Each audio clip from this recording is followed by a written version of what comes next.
Right, so we find ourselves waiting on a lot of restricted free agent activity right now. And what's the holdup? The holdup, we've been over this.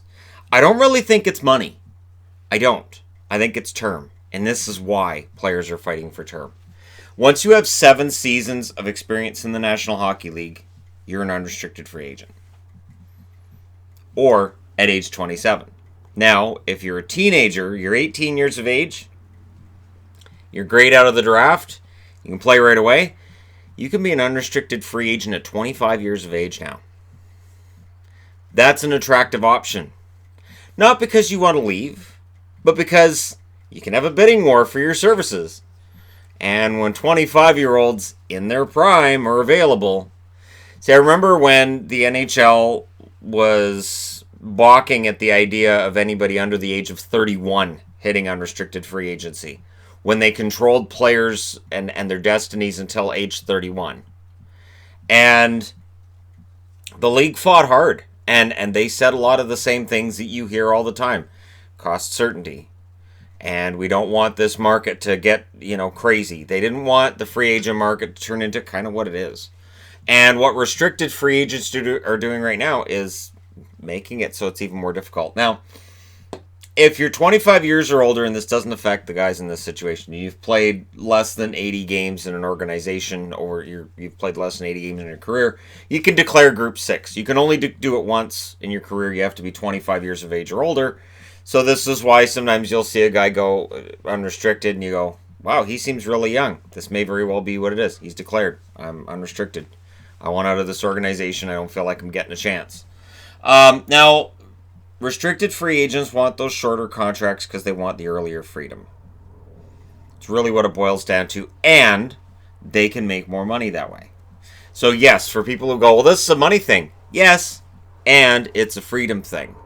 So if you've played 7 seasons in the NHL at the end of your contract, and you can go anywhere you want, it doesn't necessarily have to be about money. It might be, I believe in going to this organization because I get a chance to win. This is why when Matthews signed that 5-year contract with Toronto, there was right away all these talks about, well, I guess he's out of Toronto in 5 years because he didn't want to do the 8 years. See, and teams want the longer contracts because they buy unrestricted free agency years. So if I'm coming to you as an employer and I'm going, all right, I want you to stay for 7 or 8 years. And you're going, gee, I would have been eligible to leave in 4. All right, well, we want you to stay for 8. On some level, you're thinking, well, okay, but you guys are going to pay me for those extra 4 years that I'm giving up. For me to give up that unrestricted free agency, for me to give up that opportunity to go to another organization, guys are going to have to pay me for that. Because I don't know where this team's going to be in 4 years, and I don't know where my head's going to be at in 4 or 5 years either. Like, there are a lot of things that can change, and we discuss this regularly, but I've done season-by-season videos during the summer. If you look, teams can change in months. You can go from, oh, you're at the bottom of the league, to, hey, look, they're playing Gloria and you win the Stanley Cup. Things can change very, very quickly. So I understand why restricted free agents aren't wanting to sign these 7 or 8 year contracts when they've only got a few years in the NHL. They might be like, if I sign a 4-year deal, I'm an unrestricted free agent. I can stay with you guys, but I can go anywhere I want. And so for teams and for fan bases who might be a little bit nervous about that prospect that a top guy is going to leave in 4 years, I get it.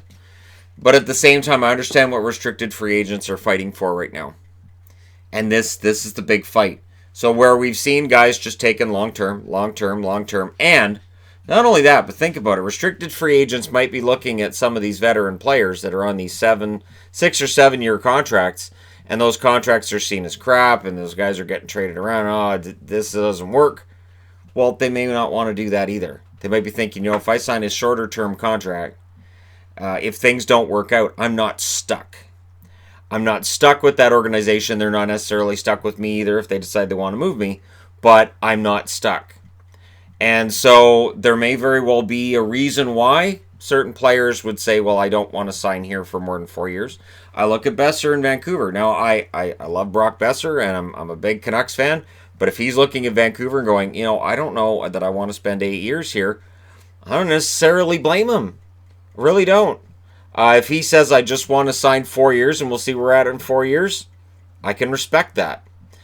So while we get hung up on cap hit and term, it's the term that is, I think, the sticking point. So if you're looking at Mitch Marner's the big one, right? So he's looking at a contract and they're offering him 8 years, and they're going, okay, we're going to give you 8 years, and we're going to give you a lower cap hit than Matthews because you're not as good as Matthews. Fine. So let's just say he agrees he's not as good as Matthews, but he knows 5 years from now Matthews is going to get a big giant raise.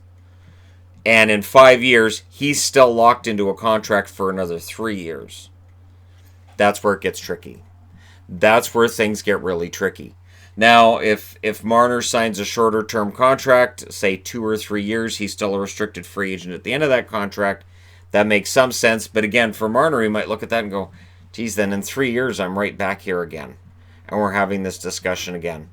And I still don't have any rights. I'd prefer it was a 4-year deal. So they might sit down and go, all right, Mitch, here's a 3-year, $30 million contract. That's pretty good. And Mitch goes, I counter, 4 years, $40 million. The Leafs look at that and go, how to make you an unrestricted free agent? We don't agree with that.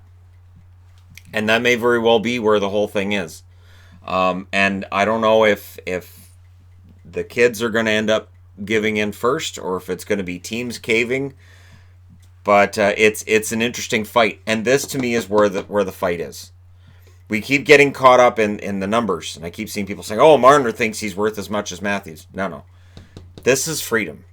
Marner's looking at Matthews and going, Matthews can stay in Toronto for 5 years and re-sign for however much to stay in Toronto. It doesn't necessarily mean Matthews is leaving.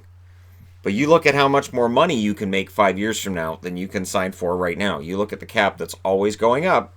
It makes sense to me for him to say, you know what? I like the freedom you guys gave Matthews. I think I should have the same freedom.